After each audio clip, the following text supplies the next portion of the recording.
ইস্কনের ব্যানারে করা হয়েছে যাতে করে হিন্দু সম্প্রদায়ের উপরে দায় চাপে এবং মুসলিমরা খেপে গিয়ে হিন্দুদের বাড়ি ঘরে আক্রমণ করে। তাহলে কি হতো? চট্টগ্রামে যদি হিন্দু সম্প্রদায়ের বাড়িদের উপরে হামলা হতো, তার ছবি ওনারা তুলে ওই আমেরিকায় পাঠিয়ে দিতেন।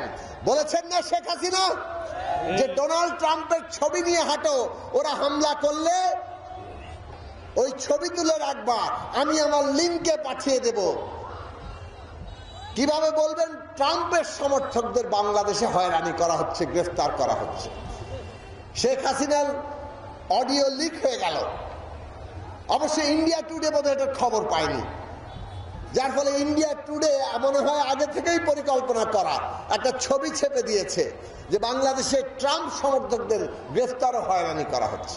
আজকে আমরা দেখলাম রয়টার্সের মতো একটা আন্তর্জাতিক খ্যাতিসম্পন্ন সংবাদ মাধ্যম, সেখানে ছাপা হয়েছে যে চিন্ময় কৃষ্ণ দাস ব্রহ্মচারীর উকিল সাইফুল ইসলাম আলিফকে হত্যা করা হয়েছে। এই ছিল তাদের পরিকল্পনা। এই পরিকল্পনা তারা সাজিয়ে যাচ্ছে এবং এই ধরনের ছবিগুলোর অপেক্ষায় আছে। আমরা চট্টগ্রামবাসীকে আমরা ধন্যবাদ জানাই। আমরা চট্টগ্রামবাসীকে আমাদের বুকের ভেতর থেকে আমাদের ভালোবাসা জানাই। এত বড় উস্কানি সত্ত্বেও চট্টগ্রামে তারা কোন রকম হিন্দু সম্প্রদায়ের উপরে হামলা হতে দেন নাই।